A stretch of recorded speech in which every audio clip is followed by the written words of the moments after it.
Well, everybody is looking to the Emmy race for Best TV Movie to try to show us some excitement, although we're actually not going to be able to see it on the telecast because it's been moved to the Critics Emmys.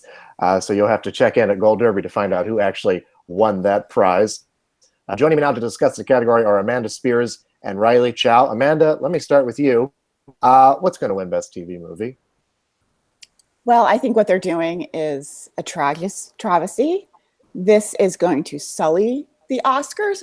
Wait, are we talking about TV movie? Damn it, Zach, you got me here under false pretenses. That's not what the email said. No, I'm sorry. I should have not ordered it Best Popular TV Movie. Yeah, I mean, what the heck? TV movie, yeah.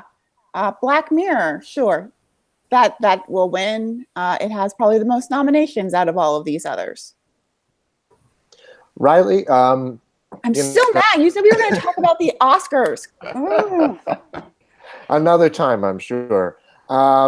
Riley, do you agree, or do you think either The Tale, Paterno, Fahrenheit 451, or Flint could surprise us during the Creative Arts Emmys? You know, it's such a shame that we get a great TV movie like The Tale, and then the Emmys just ignore it. It's got 2 nominations. Black Mirror has got 7 nominations, up from last year when it had 3. I don't think this season of Black Mirror really stood up to the last season, but I think you're going to have a lot of Emmy voters who are just catching up on last season now, and maybe haven't even seen or heard of these other ones. Yeah, I mean, I think that we're probably looking at a situation where they might just name check it. You know, they're going to see it on the ballot multiple times, and they're going to know that it's what won last year. I mean, you're right about The Tale, Riley. That is probably the best TV movie that's come along in a long time, mostly because it wasn't originally made for TV. It was a feature film that got bought by HBO, you know, which is not a bad idea when you think about it. I mean, a lot of these adult dramas are going to television in one way or another, whether they're Netflix miniseries or what have you.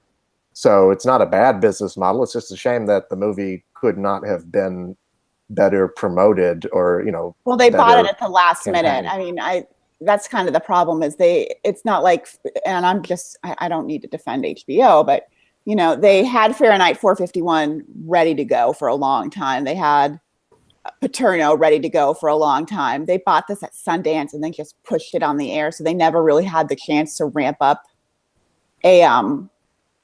a real, you know, push for it the way they had the others.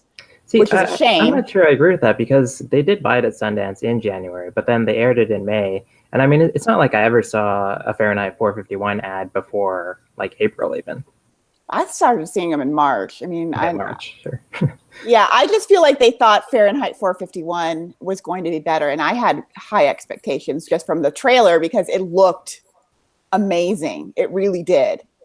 But unfortunately, it fell. Sometimes those classic books are really hard to adapt. And this one is no different than some of the others. And unfortunately, it's not going to get it. I guess didn't work for it. But pretty amazing to think that even though it was the least acclaimed of the 3 HBO movies, it still ended up with the most nominations. I think it got. Well, it's technical. It's got effects in there, so you can't really blame them for, you know, those type of nominations. I know what I mean. I know what you're applying, and I understand it. But compared to the others, you know, it's just got more going on.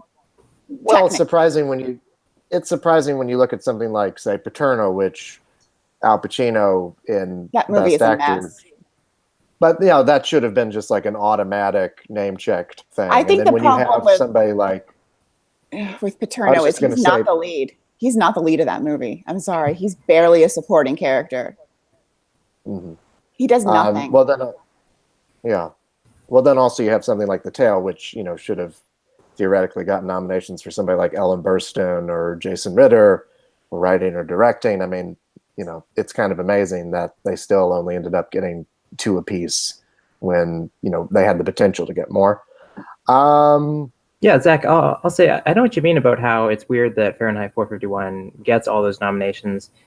Like, even if it is kind of critically reviled, like HBO had a show called Vinyl, which had the most expensive pilot ever, so it had the technical prowess, but it didn't get 5 nominations. There's so many shows that get poor reviews and then they just get completely shut out, whether there's, quality in certain achievements, certain fields, or not. Well, and TV movies are down, but I don't think they'll ever be out because we thought, limited series or mini series were out a couple years ago and they found a way to come back. And I think that, like HBO, if they do another political one and they got plenty of material, they could definitely see a resurgence. They're just kind of treading water until we get a great one. Unfortunately, we just haven't had a great one. And until then, a mini series entering one movie or one block is going to win. You mean an anthology series? Yeah, an anthology series. Yeah. I mean, it's we all know Black Mirror really doesn't belong in this category, but as long as the rules allow it, and let's just applaud Netflix for not entering Mudbound because there's nothing in the rules. Riley, you can back me up on this. There's nothing in the rules that stopped it. They did enter David Brent Life on the Road for both the Oscars and the Emmys. But, it's not like Mary J. Blige is going for her consolation prize. Like, seriously, there's nothing in the rules that would have stopped it. Now, if they would have done it, next year they wouldn't have been able to, which might have, been the best thing for both award shows. But, we aren't seeing something so blatant as like, well, it was a major motion picture, but there's no rules against it. So here we go. Because I think we would have seen it would have had a lot of nominations.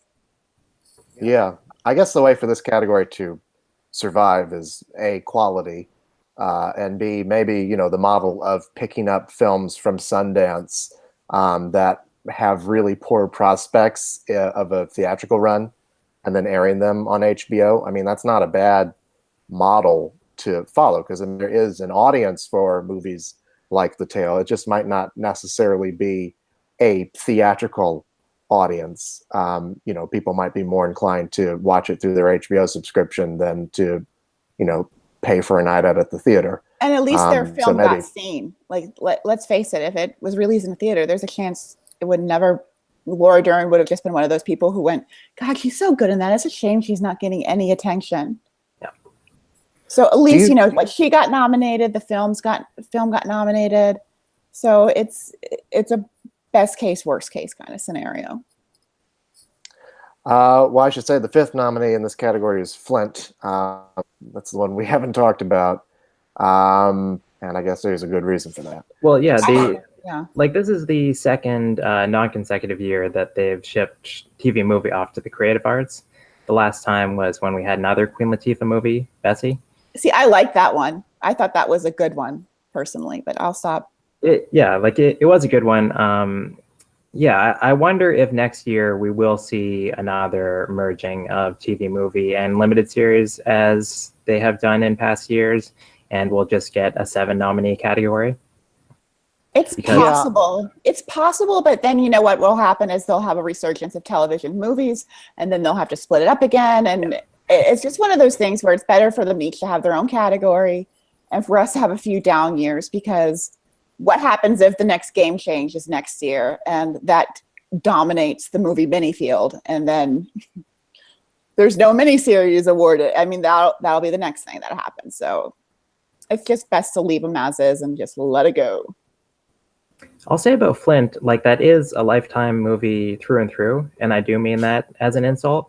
But it's also quite infuriating, kind of along similar lines as The Tale. Those are the two that really, got an emotional response out of me.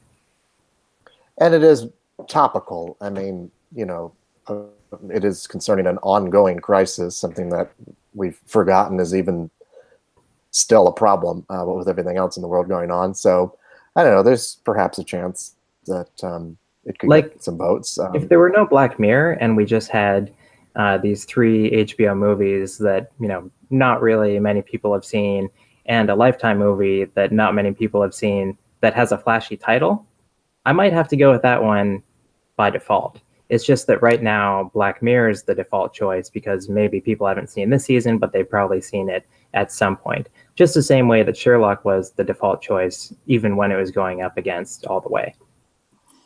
Which is amazing to think about. I mean, that movie All the Way, had this category Almost everything you pretty much needed to sewn win. up. Yeah, like that was 8 nominations, and for directing and acting, and that's a real surprise. So, well, anyway, I think we've talked this category to death. We'll be back soon to talk about the best, most popular movie category at the Oscars, where I'm sure that a few of these titles may actually end up. Thank you so much for watching.